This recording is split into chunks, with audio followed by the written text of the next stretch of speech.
Nandiyan po yung pong mga desisyon ng COMELEC um, na sinasabing wala raw pong kasalanan, no? Or hindi raw po labag sa batas. Yun pong ginawang donation, campaign donation. Ito pong si Lawrence Lubiano, no, mga kabombo. Ito pong si Lawrence Lubiano dito po kay Senator Jesus Cordero, kahit na siya po'y may-ari ng isang construction firm.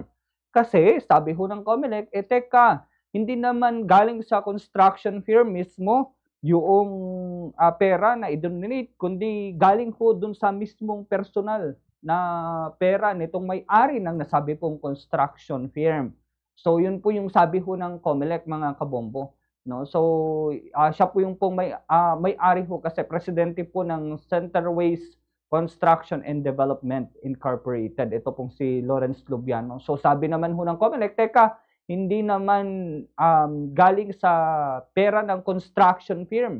Yung nasabi pong pera na i-donate daw po kay Senator Jesus Cordero nung campaign period, at yun pong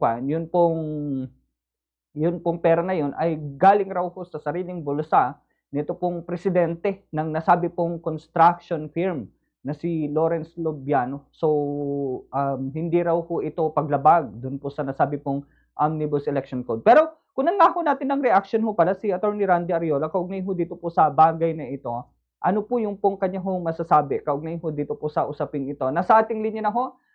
Attorney, welcome ho dito po sa atin hong palatuntunan, and syempre magandang umaga ho sa inyo. Ano hong reaction ho ninyo, or ano po ba ito pong tinatawag ho na nasa ilalim ho ng Omnibus Election Code na nagbabawal dito po sa mga construction firm na mayroon pong kontrata sa atin hong pamahalaan na mag-donate ng campaign funds sa mga candidates po, attorney?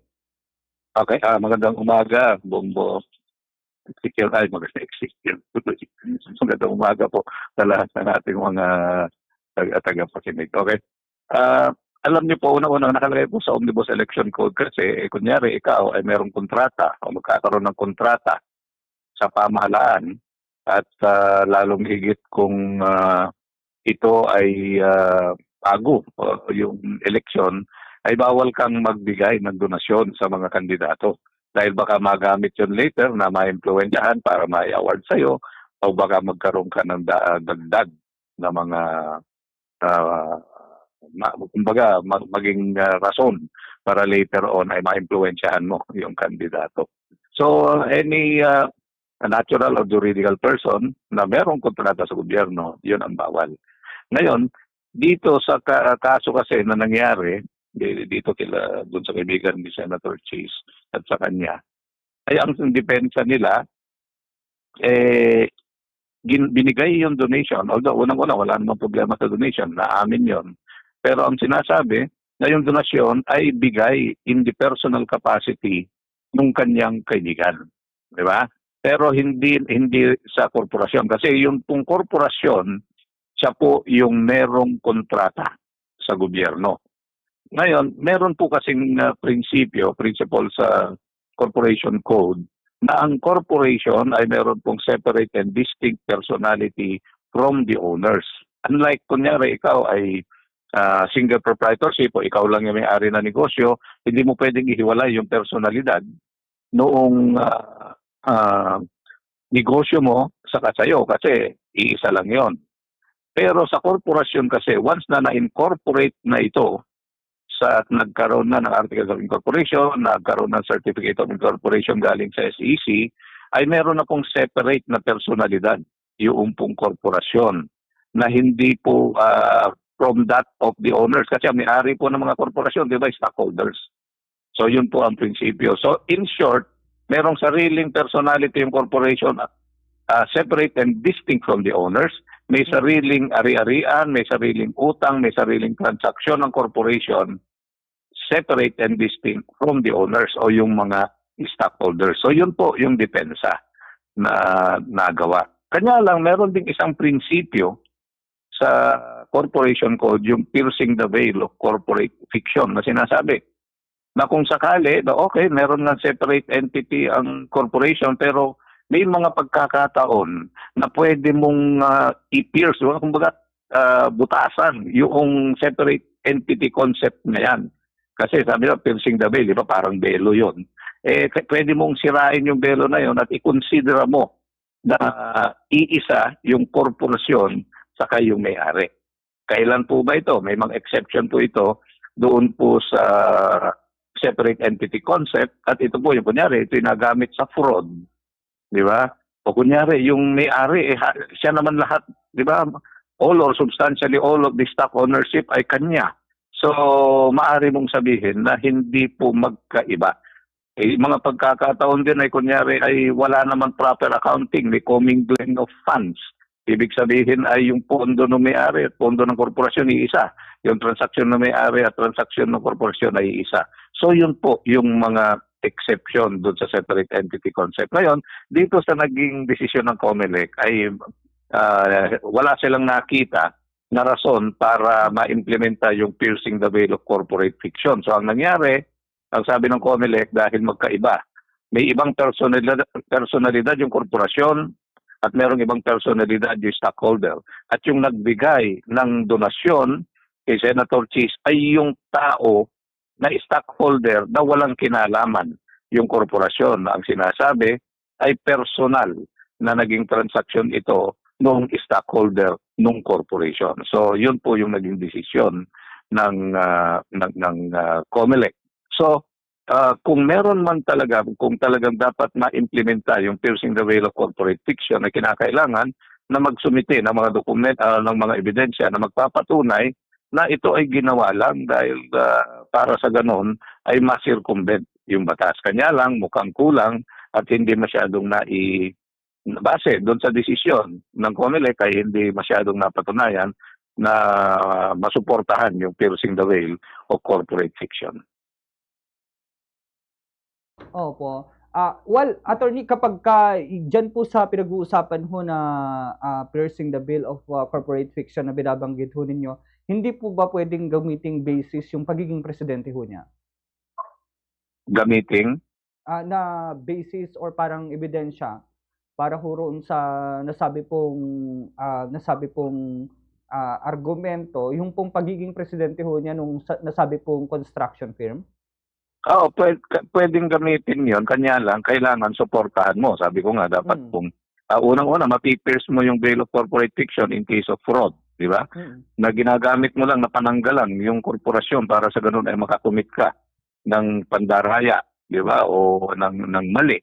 Di ba? So yun ay pwede mong ma-pierce yung corporate fiction, pierce yung veil ng corporate fiction dahil pwede mong sabihin na hindi, iisa lang kayo. Dahil ang nag-benefit din yung corporation. So, yun ang pwedeng maging argumento. Anyway, yung decision ng COMELEC ay pwede yung ma-review at ma-apila sa Korte Suprema at pwede naman na kung sakali na ma-review, kanya lang problema pag ito in-elevate mo sa Korte Suprema, pag kulang sa ebidensya ay hindi naman trier of facts ang Korte Suprema. Ang titingnan lang niya ay kung meron ba tama ba yung batas o hindi. Pero hindi ka na pwedeng magsumite ng additional na ebidensya pagdating sa Korte Suprema dahil ang ini-elevate mo lang naman pagdating sa Korte Suprema ay questions of law.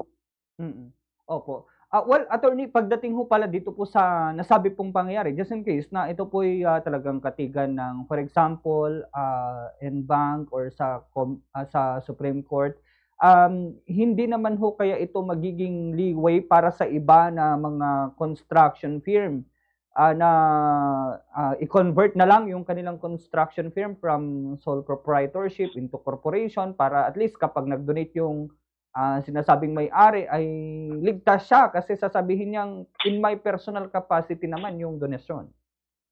Actually, nangyayari na yan. Di ba? May mga iba yung nakikitransact yung corporation at hindi naman yung personal na stockholders. Kaya nangyayari talaga yan. Kanya lang, kailangan talaga na masuportahan. Kaya ang nangyayari, nagiging pananggalan yung provision ng batas ng separate entity concept pag ganyan. Kaya nga, kailangan pag-aralan ng gusto, makita. Kung makikita naman talaga na nag-benefit yung korporasyon by virtue of the donation, pwede naman. Meron naman tinatawag na circumstantial evidence. Hindi naman kailangan Hindi naman kinakailangan ng direct evidence, di ba? So, may mga circumstances din na maaari na maging kasihan later na para mapatunayan na meron talagang nangyari na kaya ginawa yun para mapaikutan yung batas. Oho. Well, halimbawa, attorney, yung pong nasabi pong contractor, ipagpalagay lamang po natin sa isang senaryo lamang po ito, attorney, not in this particular case. Halimbawa, yung pong construction or yung pong isa kong construction firm na ito nag-donate, yung may-ari niya in his personal capacity sa isang kandidato, tapos nung nanalo siya, nagkaroon ng mas marami pong kontrata itong construction firm na yon. Pwede po ba yung gamitin as circumstantial evidence po? Pwede yun. Nasa pagpipresenta na lang dahil nga although ang nakakontrata yung corporation at although yung nagbigay yung private in his private capacity or personal capacity, kung makikita naman na nag-jump yung di ba? Maaari po yun. Nag-jump yung dami ng kanyang kontrata. So maaari na maging circumstantial evidence yan. Kanya lang kailangan talaga, hindi naman kasi pwede pag in cases of circumstantial evidence, hindi pwedeng yun lang. Di ba? May mga other circumstances that would back up yung circumstantial evidence mo.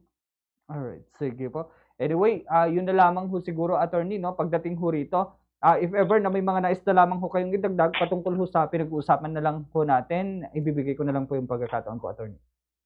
Ayan, dapat kasi ang tignan natin yung espiritu ng batas kung minsan, di ba? Kasi kung minsan, ano ba talaga yung rasyonale, bakit nagkaroon ng ganung batas? Di ba? Kung nangyari dyan, ay kaya ang rasyonale naman dyan ay para hindi magkaroon ng impluensya ang isang tao na mayroong kontrata sa gobyerno, sa anumang opisyal ng gobyerno. So, yun po yung kailangan tingnan natin para sa ganun ay kung ano talaga yung espiritu ng batas, yun po sana dapat ang ating i-implementa.